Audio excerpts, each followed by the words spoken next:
نحمده ونصلي على رسوله الكريم اما بعد فاعوذ باللہ من الشیطان الرجیم بسم اللہ الرحمن الرحیم۔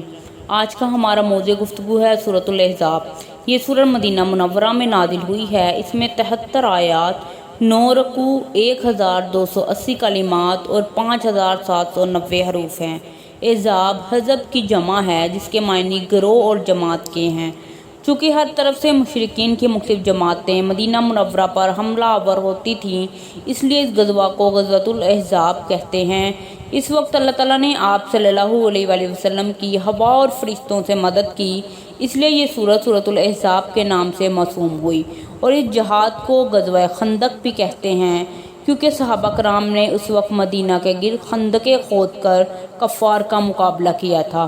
یہ سورت سابقہ سورت کا تتمہ ہے اور سابقہ سورت کے آخر میں کافروں کی ایذاؤں پر صبر کا حکم دیا اور سب سے فتح کا وعدہ فرمایا۔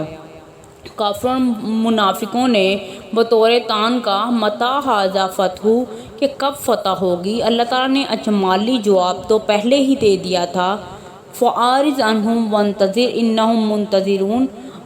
اب اللہ تعالیٰ نے اس سورت میں غزوہ احزاب کا ذکر فرمایا جس میں اللہ تعالیٰ کی فتح و نصر کا ظہور اس طرح ہوا کہ جس میں اسباب ظاہری کا دخل نہ تھا اور نصرت خداوندی کے جو غیبی کرشمے اس غزوہ میں ظاہر ہوتے وہ سب آپ صلی اللہ علیہ وآلہ وسلم کے معجزے تھے اور آپ صلی اللہ علیہ وآلہ وسلم کی نبوت اور رسالت کی دلیل تھے۔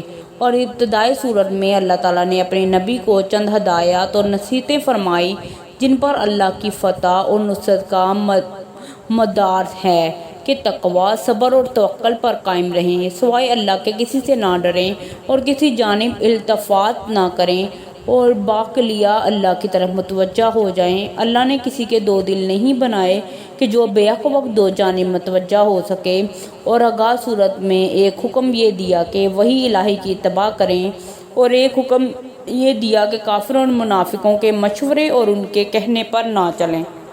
کافرین اور منافقین کے کہنے پر چلنا سخت خطرناک ہے اور اس طرح یہ 5 حکم ہو گئے۔ نیز سابقہ صورت کے آغاز اور خاتمہ میں آپ صلی اللہ علیہ وآلہ وسلم کی نبوت اور رسالت اور آپ صلی اللہ علیہ وآلہ وسلم کی محبوبیت اور منصوریت کو بیان کیا اور اول تا آخر اس بات کو واضح کیا کہ خدا کے رسول کو ایذا پہنچانا قطعاً حرام ہے۔ کما قال اللہ ان الذین یؤذون اللہ ورسولہ لعنہم اللہ فی الدنیا والآخرہ وأعد لہم عذابا مہینا۔ اور اپنی جان سے زیادہ نبی کریم صلی اللہ علیہ وآلہ وسلم کا احترام فرض ہے۔ النبی اولی بالمؤمنین من انفسہم۔ مہربانی کر کے اس چینل کو سبسکرائب کریں، صدقہ جاریہ سمجھ کے خود بھی سبسکرائب کریں، دوسروں سے بھی کروائیں، اور سبسکرائب کرنا بالکل فری ہے۔ اس لیے اس سورت میں کافروں اور منافقوں کی ایذاؤں، ان کے طعن آمیز باتوں کا جواب دیا اور نبی کو تسلی دی کہ آپ ان کی دھمکیوں اور ایذاؤں سے گھبرا کر اسلام کی تبلیغ اور دعوت میں کوئی کمی نہ کریں اور اللہ پر بھروسہ رکھیں۔ سابقہ سورت کے آخر میں کفار کو قریبی عذاب کی دھمکی دی گئی تھی کہ وَلَنُذِيقَنَّهُم مِّنْ عَذَابِ الْأَدْنَىٰ دُونَ الْعَذَابِ الْأَكْبَرِ۔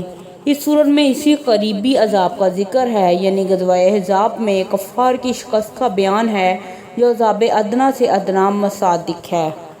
یہ سورت جب ابتدا میں نازل ہوئی تو قریب سورت بقرہ کے مثل تھی اور اس میں آیت رجم بھی تھی، یعنی الشیخ والشیخۃ اذا زنایا فرجموہما البیتۃ نکالا من اللہ واللہ عزیز حکیم۔ یعنی شادی شدہ مرد اور شادی شدہ عورت جب زنا کریں تو ضرور بضرور ان کو سنسار کر دو، اللہ کی طرف سے بطور عقوبت یہ حکم ہے، بے شک اللہ تعالیٰ زبردست اور حکمت والا ہے۔ پھر اللہ تعالیٰ نے اس صورت میں سے جس قدر چاہا اٹھا لیا، یعنی اس سورت کا بیشتر حصہ عہد رسالت میں اٹھا لیا گیا اور سینوں میں سے نکال لیا گیا اور اس کی تلاوت منسوخ ہو گئی، مگر اس میں ایک آیت رجم تو ایسی ہے کہ جس کی تلاوت تو منسوخ ہو گئی مگر اس کا حکم تاحنظور باقی رہا اور اس پر عمل جاری رہا اور تا قیامت اس پر عمل جاری رہے گا۔ اس سورت کے مضامین میں جن واقعات کا تذکرہ ہے، یعنی غزوہ احزاب، بنو قریظہ اور سیدہ زینب سے آپ کا نکاح وغیرہ، اس بات کی گواہی دے رہے ہیں کہ اس کا نزول 5 ہجری میں ہوا۔ اس سورت کے تمام مضامین پر غور کرنے سے یہ بات آشکار ہوئی کہ اس میں تاریخ اسلام کے اہم واقعات بیان کیے گئے ہیں۔ عرب کے جاہلانہ رسم و رواج میں دورس اور انقلابی نوعیت کی اصلاحات کی گئیں۔ نبی کریم صلی اللہ علیہ وآلہ وسلم کی خانگی زندگی کی کئی گوشوں کو آشکار کیا گیا ہے۔ ازواج مطہرات اور خاندان رسالت کو خصوصی ہدایات اور ارشادات فرمائے گئے ہیں۔ مسلم معاشرے میں مرد و عورت کے آزادانہ اختلاط کو روکا گیا ہے۔ پردے کے نظام کو بروئے کار لانے کے لیے ابتدائی ہدایات دی گئی ہیں۔ آپ صلی اللہ علیہ وآلہ وسلم کے خاتم النبیین ہونے کا اعلان فرما دیا گیا ہے۔ نیز کافر و مشرک آپ صلی اللہ علیہ وآلہ وسلم کو طرح طرح سے ایذائیں پہنچاتے تھے، اس لیے اس سورت میں نبی کریم صلی اللہ علیہ وآلہ وسلم کی جلالت شان کو بیان کیا کہ نبی کریم صلی اللہ علیہ وآلہ وسلم تمہاری جان سے زیادہ تمہارے قریب ہیں، اس لیے نبی کو ایذا پہنچانا اور تکلیف دینا قطعاً حرام ہے۔ اس لیے اس زمن میں منافقین اور مخالفین کی بعض ایذاؤں کا ذکر کر کے ان کا جواب دیا ہے، جس کا ایک دل آزار تانا یہ تھا کہ نبی کریم صلی اللہ علیہ وآلہ وسلم نے اپنے متبنی زید بن حارثہ کی مطلقہ بیوی زینب سے زید کے طلاق دینے کے بعد نکاح کر لیا۔ اس سورت کے مختلف عنوانات سے یہ بتلایا گیا ہے کہ نبی کریم کی تعظیم و تکریم فرض ہے اور نبی کریم کو ایذا پہنچانا بلا شبہ حرام اور موجب لعنت ہے۔ اس لیے سورت کا آغاز وصف نبوت سے فرمایا، یعنی یا ایھا النبی کے عنوان سے آپ کو خطاب کیا گیا، جو خطاب تکریم ہے، جس سے مقصد لوگوں کو تنبیہ ہے کہ آپ صلی اللہ علیہ وآلہ وسلم کو نبی برحق جانیں اور آپ کی اطاعت کریں اور آپ کی ایذا سے بالکل پرہیز کریں۔ صدق اللہ العظیم۔ مہربانی کر کے چینل کو سبسکرائب کریں، ساتھ لگے بیل آئیکن کو دبائیں تاکہ ہر نئی ویڈیو آپ کو سب سے پہلے دیکھیں۔